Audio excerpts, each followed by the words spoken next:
কবিগুরু। উত্তর দক্ষিণ পূর্ব পশ্চিম চারদিক করল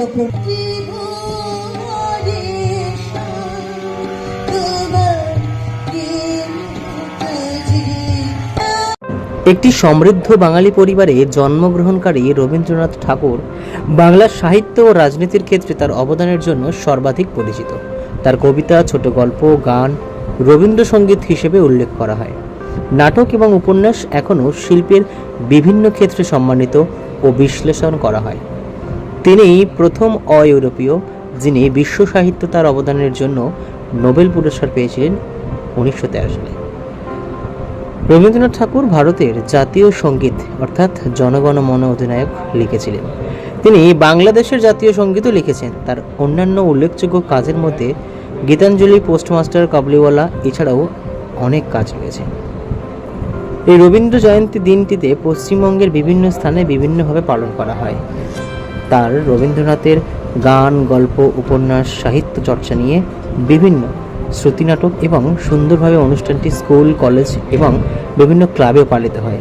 ঠিক তেমন রবীন্দ্র জয়ন্তীর আগে অর্থাৎ 5ই মে বেহালা বাণীতীর্থ গার্লস হাই স্কুল ও লাইনেক্স ফাউন্ডেশন ট্রাস্টের যৌথ উদ্যোগে কে বলে গো সেই প্রভাতে নেই আমি, এই সুন্দর অনুষ্ঠানটি হয়ে গেল বেহালা বাণীতীর্থ গার্লস হাই স্কুল প্রাঙ্গণে।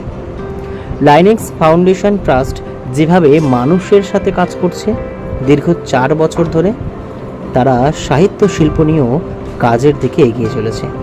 তাই এই সুন্দর স্কুলের বাচ্চাদের একটি দিন রবি ঠাকুরের প্রতি শ্রদ্ধা জ্ঞাপনে তারা পালন করল।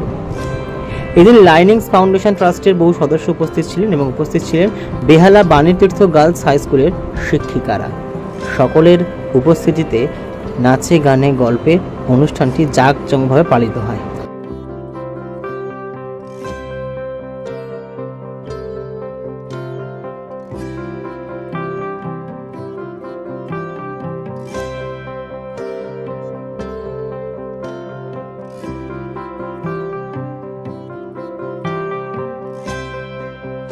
আমি প্রথমেই ধন্যবাদ জানাবো বাণীতীর্থ গার্লস হাই স্কুলকে আমাদের এই সুযোগটা করে দেওয়ার জন্য। এবং আমরা সত্যি কথাই সাংস্কৃতিকভাবে মানুষকে তুলে ধরার চেষ্টা করি।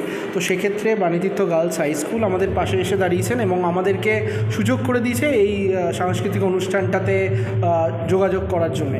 এবং সবথেকে বড় কথা, এই অনুষ্ঠানটির মাধ্যমে এতগুলো মানুষের কাছে যে আমরা পৌঁছাতে পারছি একটু অন্যভাবে, সেটা একটা অনেক বড় কথা। আমাদের অনেক রকম পরিকল্পনা আছে, একটু অন্য চিন্তা ভাবনা নিয়ে লাইনেক্স ফাউন্ডেশন এবং বাণীতীর্থ গার্লস হাই স্কুল আগামী দিনেও এরকমই কাজ করে যাবে। একদমই তাই। আমাদের এটা প্রথম বছর আমরা এটা শুরু করেছি, সেটা হচ্ছে লাইনেক্স ফাউন্ডেশন অনন্য সম্মান, এবং আগামী দিনে এটা আরও বৃহৎ আকারে আমরা সামনে আনতে পারবো বলে আমাদের আশা এটা। এবং আমরা চেষ্টা করব আবার একটু অন্য স্বাদে, অন্য আঙ্গিকে এই অনুষ্ঠানটাকে নিয়ে আসার জন্য। ধন্যবাদ। আমার নাম নির্মাল্য গাঙ্গুলি, আমি লাইনেক্স ফাউন্ডেশনের প্রেসিডেন্ট। আমার নাম শর্মিষ্ঠা চক্রবর্তী, আমি বেহালা বাণীতীর্থ গার্লস হাই স্কুলের ভারপ্রাপ্ত প্রধানা শিক্ষিকা। এবার রবীন্দ্র জয়ন্তী তো মানে আমাদের স্কুলের, আমাদের বিদ্যালয়ের একটা মানে অঙ্গ। প্রতি বছরই আমরা রবি ঠাকুরকে স্মরণ করি গল্পের মাধ্যমে, গানে, কবিতায়, নৃত্যের মাধ্যমে। কিন্তু এবারের রবীন্দ্র জয়ন্তীটা বিশেষ হয়ে উঠেছে এবং তার জন্য আমি ধন্যবাদ দেব লাইনিং ফাউন্ডেশনকে। কারণ লাইনিং ফাউন্ডেশন আমাদের পাশে এসে না দাঁড়ালে আমরা এত বড় করে, মানে এত অন্যরকমভাবে ভাবতে পারতাম না। অনেক কিছু বাধা এসেছে সামনে, যেমন তার মধ্যে একটা হচ্ছে ভ্যাকেশন। হঠাৎ করে গ্রীষ্মের ছুটি, গ্রীষ্মাবকাশ ঘোষণা হয়ে গেল এবং তার ফলে আমরা প্রথমেই কিছু মানে একটু মানে কি বলবো, দোলাচলে ছিলাম যে আমরা ঠিকভাবে অনুষ্ঠানটা কন্ডাক্ট করতে পারবো কি না। কিন্তু যাই হোক, পেরেছি মনে হচ্ছে। এবার লাইনিং ফাউন্ডেশন আমাদের সাথে এভাবেই থাকবে আর আমাদের অনেক পরিকল্পনা আছে আগামী দিনে। সেই পরিকল্পনাগুলো আমরা আরও ফলপ্রসূ করে তুলব, এটাই আশা। এবং বাণীতীর্থ স্কুলের যৌথ উদ্যোগে আজকে আমরা এখানকার শিশুদেরকে এই গরমের ছুটিতে একটু আনন্দ দেওয়া, এবং অবশ্যই বৈশাখ মাস মানেই রবীন্দ্রনাথের একটা আলাদা তাৎপর্য আছে, সেইটাকে স্মরণ করে আজকের এই অনুষ্ঠানটা। এই অনুষ্ঠানে আমরা মূলত যেটা করতে চেয়েছি, বাংলার সংস্কৃতি, বাংলার যে ধারাবাহিকতা সেগুলোকে সবকটাকে একসঙ্গে তুলে নিয়ে এবং রবীন্দ্রনাথের চিন্তাভাবনাকে ছোটদের মধ্যে ফুটিয়ে তুলতে আজকের এই অনুষ্ঠান।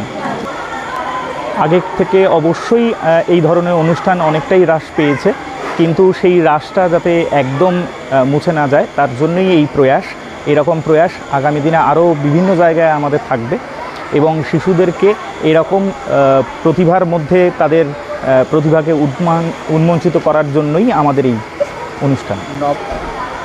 রবীন্দ্রনাথের বিভিন্ন যে চিন্তাভাবনা, যেটা আমাদের আজকের প্রজন্মের কাছে যে একদম মুছে যেতে বসেছে, সেটাকে জাগ্রত করাটাই আমাদের একটা লক্ষ্য এবং সেই লক্ষ্যে এই ধরনের অনুষ্ঠান আমরা বিভিন্ন স্কুলের সঙ্গে যৌথ উদ্যোগে করবার চেষ্টা করছি।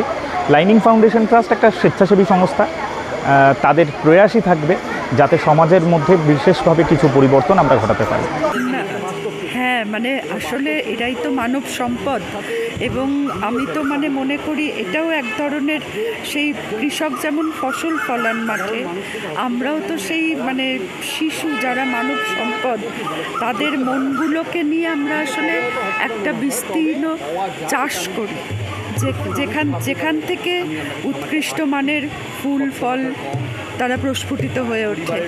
এবং মানে এখানে তো এই যে আজকে যেমন গাছের অভাবে বিশ্ব উষ্ণায়ন, সেরকম এই যে গাছ পোতার জন্য যে সদিচ্ছার মানুষটা, সেই মানুষটাকেই তৈরি করি আমরা। এবং আর এইখানে তো থেমে গেলে চলবে না, এই চলার পথে থেমে যাওয়ার কোনো জায়গা নেই। আর সেই একটা স্বপ্নের, একটা সুন্দর পৃথিবীর, একটা সুন্দর ভবিষ্যতের স্বপ্নের পিছনে দৌড়ানোর অভ্যাসটা, মানুষ স্বপ্ন দেখবে শিশুরা এবং সেই স্বপ্নের পিছনে ছুটবে, স্বপ্নটাকে ছোঁবে, এই জায়গাটা তৈরি করাটাই আমার মনে হয় যে আমাদের আসল কাজ।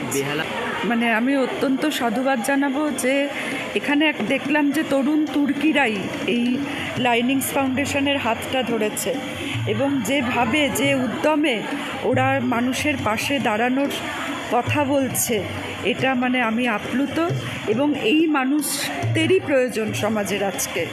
এবং সেটা আমি এখানে এসে আমার সেই মানে মনের সেই পরিপূর্ণতাটা এলো যে না, এখনও প্রাণ আছে, এখনও আমরা মানে বেঁচে থাকার সেই আশ্বাসটা দেখতে পাচ্ছি। রাস্তায় হাঁটতে গিয়ে হঠাৎ হয়নি, কিন্তু আমি যেহেতু নিজে ভুক্তভোগী, হাসপাতালে, সরকারি হাসপাতালে দেখেছিলাম যে হাসপাতালে রোগীর আত্মীয়দের দুর্দশা, সেইখান থেকে রিয়েলাইজেশন হয়েছিল। এবং অনেকেই দেখে, এরকম তো নয় সবাই সরকারি হাসপাতাল, আমার হয়েছিল, আমি সেটাকে নিয়ে কাজ করেছি আর দীর্ঘ 7 বছর ধরে দৌড়াচ্ছি মানুষের জন্য।